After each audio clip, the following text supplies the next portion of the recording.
Goeiedag, ek groet jou in die kosbare naam van Jesus Christus. Ons almal was al op 'n plek in ons lewens, waar ons onsself op een of ander manier met Job kon vereenselwig. By 'n plek waar jy God moes vertrou het, in die moeilikste van tye. Dit is in tye soos hierdie, wat ons gewoonlik wil weet, waarom? Waarom moes dit nou gebeur het? Waarom moes dit met my gebeur het? Jy sien, Job kon ook sy hele lewe lank gevra het waarom hy soveel pyn en lyding moes deurgaan. Maar in plaas daarvan het hy gekies om dit wat verby is agter hom te sit en om vorentoe te beweeg in God se doel vir sy lewe. Jesus het dieselfde vraag gehad toe hy aan die kruis gehang het. In Matteus 27 vers 46 het hy gesê: my God, waarom het U my verlaat? Jesus kon gesterf het in die waarom, maar in plaas daarvan het hy gekies om vorentoe te beweeg.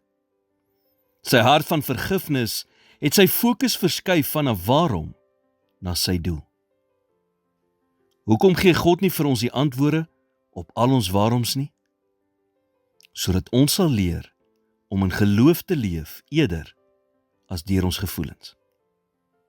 En ook sodat ons kan leer om hom te vertrou.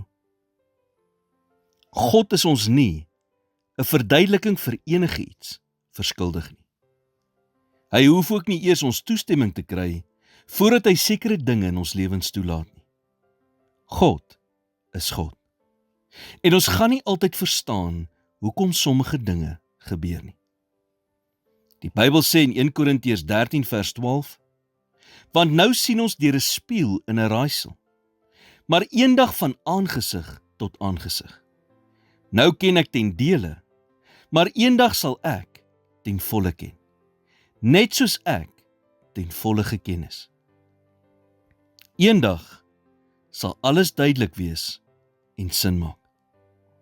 En jy sal kan sê, so dit is die rede waarom God dit in my lewe toegelaat het. Maar tot dan wil God hê, jy moet hom vertrou. Maak egter vandag 'n keuse, dat al maak niks sin nie, en al voel dit asof God jou verlaat het, jy nie sal vashaak in die waaroms nie, maar vorentoe sal beweeg met die volle vertroue dat hy in beheer is. Hy het 'n wonderlike toekoms vir jou in gedagte. Moenie dit mis, omdat jy bly vashaak by die waaroms nie. Here, help my om op U vermoë te vertrou en nie op my eie nie. Leer my om probleme in my lewe vanuit U perspektief te sien.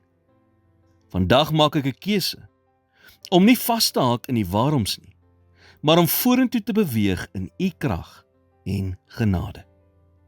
In Jesus naam bid ek dit. Amen.